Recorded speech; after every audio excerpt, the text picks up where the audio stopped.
ಇಂಥ ಬರಗಾಲದ ಸಂದರ್ಭದಲ್ಲಿ ಪಂಚ ಗ್ಯಾರಂಟಿ ಯೋಜನೆಯನ್ನು ಅನುಷ್ಠಾನ ಮಾಡಿದಂಥ ಸಂದರ್ಭದಲ್ಲಿ ಹಣಕಾಸಿನ ಬಿಕ್ಕಟ್ಟಿದ್ದಂಥ ಸಂದರ್ಭದಲ್ಲಿ ಕೂಡ ಅಥಣಿ ಕ್ಷೇತ್ರಕ್ಕೆ ಸುಮಾರು 1500 ಕೋಟಿ ರೂಪಾಯಿಗಳ ಸಂಪೂರ್ಣ ಶಾಸನವಾಗಿ ರೈತ ಬದುಕಬೇಕು ಅಂತಕ್ಕಂಥ ಯೋಜನೆಗೆ 1500 ಕೋಟಿ ರೂಪಾಯಿ ಕೊಟ್ಟು ಇವತ್ತು ಭೂಮಿ ಪೂಜೆ ಮಾಡಿದೆ.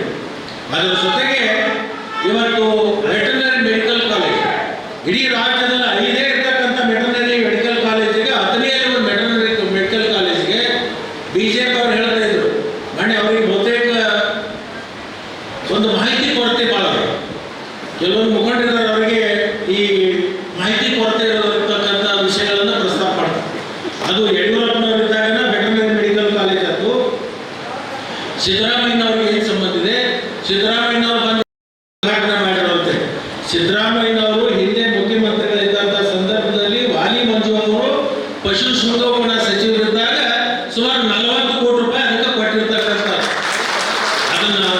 ಅಲ್ಲದೇನೆ ನಿನ್ನೆ ನಾವು ಒಂದು 8 ದಿವಸದ ಹಿಂದೆ ಒಂದು ಸಚಿವ ಸಂಪುಟದಲ್ಲಿ ಅದೇ ವೆಟರ್ನರಿ ಮೆಡಿಕಲ್ ಕಾಲೇಜಿಗೆ ಇನ್ನುಳಿದಿರತಕ್ಕಂಥ ಮೂಲಭೂತ ಸವಲತ್ತುಗಳನ್ನು ಪೂರ್ಣ ಮಾಡಲಿಕ್ಕೆ ಸುಮಾರು 82 ಕೋಟಿ ರೂಪಾಯಿಗಳು ಇವತ್ತು ಅನುದಾನವನ್ನು ಕೊಟ್ಟಿರ್ತಕ್ಕಂಥ ಆ 82 ಕೋಟಿ ರೂಪಾಯಿ ಅನುದಾನವನ್ನು ಕೊಡ್ತಕ್ಕಂಥ ಸಂದರ್ಭದಲ್ಲಿ ಇವತ್ತು ನಮ್ಮ ಜಿಲ್ಲಾ ಉಸ್ತುವಾರಿ ಸಚಿವರಾಗಿರ್ತಕ್ಕಂಥ ಸತೀಶ್ ಜಾರಕಿಹೊಳಿ ಅವರು, ನಾನು ಅವರಿಗೆ ಕೇಳ್ಕೊಂಡ್ರೆ ಇನ್ನೂ 82 ಕೋಟಿ ಬೇಕು ಅಂತೇಳಿ ಅವರು ಸ್ವತಃ ಮುತುವರ್ಜಿ ವಹಿಸಿ ಸಚಿವ ಸಂಪುಟದಲ್ಲಿ ಅದನ್ನು ತರುವುದರ ಜೊತೆಗೆ ಇವತ್ತು 82 ಕೋಟಿ ರೂಪಾಯಿ ಉಳಿದಿರ್ತಕ್ಕಂಥ ಎಲ್ಲ ಮೂಲಭೂತ ಸವಲತ್ತುಗಳನ್ನು ಮಾಡಲಿಕ್ಕೆ 82 ಕೋಟಿ ಕೊಟ್ಟಿದೆ. ಅದರ ಜೊತೆಗೆ ಇವತ್ತು ಅಥಣಿ ಪಟ್ಟಣ ಇವತ್ತು ಕುಡಿ ನೀರಿನ ಸಮಸ್ಯೆ ಪ್ರತಿ ವರ್ಷ ಎದುರಾಗಬಾರ್ದು, ಪ್ರತಿಯೊಬ್ಬರಿಗೆ ಅನುಕೂಲ ಆಗಬೇಕು ಅಂತ ಹೇಳಿ ದಿನದ 24 ಗಂಟೆಗಳ ಕಾಲ ನೀರಿನ ವ್ಯವಸ್ಥೆ ಆಗಬೇಕು ಅಂತ ತಿಳ್ಕೊಂಡು 120 ಕೋಟಿ ರೂಪಾಯಿದಲ್ಲಿ 24/7 ಕುಡಿ ನೀರಿನ ಯೋಜನೆಯನ್ನು ಇವತ್ತು ಮಂಜೂರು ಮಾಡಿಕೊಟ್ಟಿರ್ತಕ್ಕಂಥದ್ದು ಸಿದ್ದರಾಮಯ್ಯ. ಇದು ಭಾರತೀಯ ಜನತಾ ಪಕ್ಷದ ಸ್ವಲ್ಪ ನೆನಪಿಗೆ ಬರಲಿ ಇಂಥವ್ರು ಯಾರಾದ್ರೂ ನಿಮಗೆ ಸ್ವಲ್ಪ ಒಂದು ಫೋನ್ ಮಾಡಿ ಚಾಲು ಮಾಡಿ ಹೇಳಿದ್ರು, ಸೌದಿ ಅವರು ಹೇಳಿದರು, ಮತ್ತು ಇದ್ರ ಬಗ್ಗೆ ನಿಮ್ಮದು ಅಭಿಪ್ರಾಯ ಏನಂತ. ಇವತ್ತು 120 ಕೋಟಿ ರೂಪಾಯಿ ಅವತ್ತು ಯಡಿಯೂರಪ್ಪನವರು ಮುಖ್ಯಮಂತ್ರಿ ಇದ್ದಾಗ ವೆಟರ್ನರಿ ಮೆಡಿಕಲ್ ಕಾಲೇಜಿಗೆ ದುಡ್ಡು ಕೇಳಕ್ಕೆ ಹೋದಾಗ ಇದೇ ಯಡಿಯೂರಪ್ಪನವರು ನನಗೆ ಹೇಳಿದ್ದು, ಲಕ್ಷ್ಮಣ ಸವದಿ ಅವರೇ ನನಗೆ ವಿಸಾ ತಗೊಳ್ಳಕ್ಕೆ ದುಡ್ಡಿಲ್ಲ, ನಿಮಗೆ ದುಡ್ಡು ಕೊಡಲಿ ಅಂತ. ಯಾರು? ಇದೇ ಯಡಿಯೂರಪ್ಪನವರು ಬರಲಿ ಇಲೆಕ್ಷನ್ಗೆ ಈ ಪ್ರಚಾರ ಬರ್ತಾರೆ. ಈಗ ಅಣ್ಣ ಸಾಹೇಬ್ ಜೊಲ್ಲೆ ಪರವಾಗಿ ಏನೋ ಅದನ್ನೇ ಬರೋದಾರ ಹಿಂದೆ ಬಂದು ಮಂಗಳಾರತಿ ಮಾಡ್ಕೊಂಡು ಹೋಗಿದ್ದಾರೆ. ಈಗ ಬಂದ ಹೆಣ್ಮಕ್ಳ ಕಡೆ ಮಂಗಳಾರತಿ ಮಾಡಿ ಕಳಿಸುವಂತ ಕೆಲಸ ನಾವು ಮತ್ತೊಂದು ಹೇಳ್ತೇನೆಂದ್ರೆ ಜನರಿಗೆ ಹೇಳ್ಬೇಕು.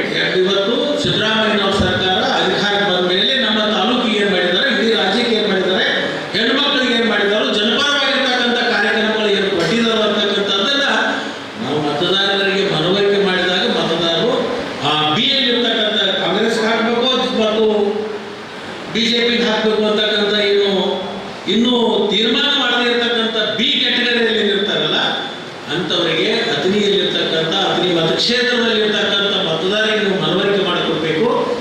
ರಾಜ್ಯದಲ್ಲಿರ್ತಕ್ಕಂಥ ಎಲ್ಲ ಯೋಜನೆಗಳು ಮಾಡಿರ್ತಕ್ಕಂಥದ್ದು ಹೇಳಬೇಕು. ಅದರ ಜೊತೆಗೆ ಇನ್ನೊಂದೇನು ಹೇಳ್ಬೇಕಂದ್ರೆ ನಮ್ಮ ಕ್ಷೇತ್ರಕ್ಕೆ ಏನು ಮಾಡಿಕೊಟ್ರು ಅಂತಕ್ಕಂಥದ್ದನ್ನು ಹೇಳಬೇಕು. ಅವಾಗ ಬಿ ಇದ್ದದ ಇನ್ನು ಅವ್ರು ಕೇಳಿ ಬಿಜೆಪಿ ಅವರು, ಹೌದಪ್ಪ ನೀವು 10 ವರ್ಷ ನಿಮಗೆ ಅಧಿಕಾರ ಕೊಡ್ತಾರೆ, ಮೊದಲೇನು ಹೇಳು ಗುಜರಾತ್ ಮಾಡಲ್ಲ ಇಡೀ ದೇಶ ಮಾಡ್ತದೆ ಅಂತ ಹೇಳಿ. ಅವಾಗ ನಾವು ನೀವೆಲ್ಲರೂ ಏನು ಮಾಡಿದ್ರು, ಗುಜರಾತ್ದಾಗ ಕರ್ನಾಟಕ ಆಗ್ತೈತೆ ತಿಳ್ಕೊಂಡು ನಾವೆಲ್ಲರೂ ಕೂಡ ಹೋಗಾಕಿದ್ರು. ಈಗ 10 ವರ್ಷ ಆಯ್ತು. 10 ವರ್ಷದಾಗ ಏನು ಮಾಡಿದ್ರು, ಮೊದಲೇನು ಹೇಳಿದ್ರು ನಮ್ಮ ಡಾಲರ್ಸ್ ರೇಟ್ ನೀವು ಸೋಷಿಯಲ್ ಮೀಡಿಯಾದಾಗ ನಿಮಗೆ ಕಾಂಗ್ರೆಸ್ ಅವ್ರು ಮಾಡಕ್ಕೆ ಬರೋದು, ಅವ್ರು ನೋಡ್ಬೇಕು ಸೋಷಿಯಲ್ ಮೀಡಿಯಾ ಅವ್ರು ಹೆಂಗೆ ಯೂಸ್ ಮಾಡ್ತಾರಂದ್ರೆ ಆ ಡಾಲರ್ ರೇಟು ಅವತ್ತೇನು 56-60 ರೂಪಾಯಿ ಇತ್ತಲ್ಲ, ಅದನ್ನ ನಮ್ಮ ರೂಪಾಯಿಗೆ ಹೆಂಗೆ ಮಾಡಿರ್ತಂದ್ರೆ 1 ರೂಪಾಯಿ ನಾವು ಕೊಟ್ಟರೆ $10 ಬರ್ತಾವ ಹಂಗೆ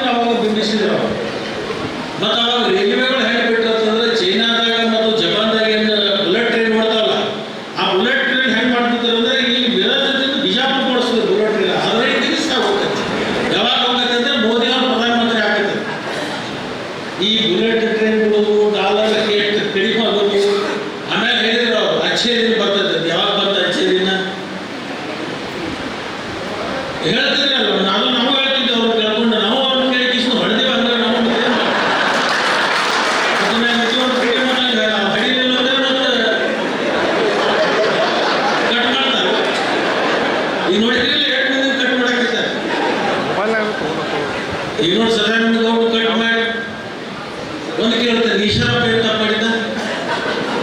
ಈ ಯಡಿಯೂರಪ್ಪ ಈಶ್ವರಪ್ಪ ಕೂಡಿ 40 ವರ್ಷ ಪಕ್ಷ ಕಟ್ಟಿದ.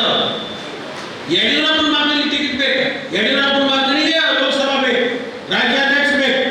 ಆದ್ರೆ ಈಶ್ವರಪ್ಪನ ಮಗ ಈಶ್ವರಪ್ಪನ ಕಟ್ ಮಾಡಿ ನಾನು ಕಟ್ ಮಾಡಿದಂತ ನೀವು ಮೊದಲೇ ಗೊತ್ತೈತಿ.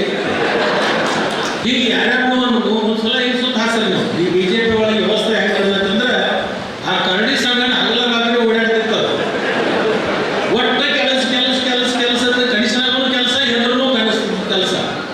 ಅದನ್ನ ಬಾಲ ಕಟ್ ಮಾಡಿ ಕೇಳಿ ಸಂಘ ಹಿಂಗಾಗ ಆಗುತ್ತೆ. ಜೊತೆ ಕೆಲಸ ಮಾಡೋರಿಗೆ ಕೆಲಸ ಇಲ್ಲ ನೋಡಿ ಏನ್ ಮಾಡ್ತೀವಿ. ಒಟ್ಟು ಬಿಡಾಕ ನಮ್ಗೆ ಏನಾಗೈತಿ, ಈಗ ಬಿಡಾಕ ಮಾಡೋದಾಗೈತಿ, ಹಿಡಿಯಾಕ ಬರೋದು. ಆಮೇಲೆ ಅದು ಒಂದು ಶೆಟ್ರ್ ಮೊದಲು ಕಟ್ ಮಾಡಿ ಮಾಡಿದ್ಮೇಲೆ ಮತ್ತೆ ಅದಕ್ಕೇನೋ ಬಾಲ್ ಚಿಗಿದಾಗ ಆಗ್ತದೆ. ಮತ್ತೆ ಹೋದ್ರು ಈ ವಾರದಲ್ಲಿಂದ ಈ ತಂದು ಬೆಳಗಾವಕ್ಕೆ ಹೋಗ್ಬೇಕು. ಈ ಬೆಳಗಾವ ಶೆಟ್ರ್ ಹಾಕ್ಸ್ಬಿಡ್ತಾರೆ ಅನಿಸುತ್ತೆ ನಿಮಗೆ? ಅಂದ್ರೆ ಬೆಳಗಾವಿ ಅಕ್ಕಿ ಗೆಲ್ತೇವಲ್ಲ, 100% ಬೆಳಗಾವಿ ಗೆಲ್ತೀವಿ. ಶೆಟ್ಟರಿಗೆ ವಾಪಸ್ ಮತ್ತೆ ಎಲ್ಲಿ ಅವ್ರು ಹುಬ್ಬಳ್ಳಿ ಕಳಿಸೋದೈತಿ, ಇಲ್ಲಿ ನಿಪ್ಪಾಣಿಯವ್ರನ್ನ ನಿಪ್ಪಾಣಿಗೆ ಅದೇ ಏರ್ಪಡೆ ಅಂತ ಹೇಳಿ ವೈದ್ಯರುಗಳ ಸೇವಾ ಮಾಡ್ಕೋತ ಇಲ್ಲಿ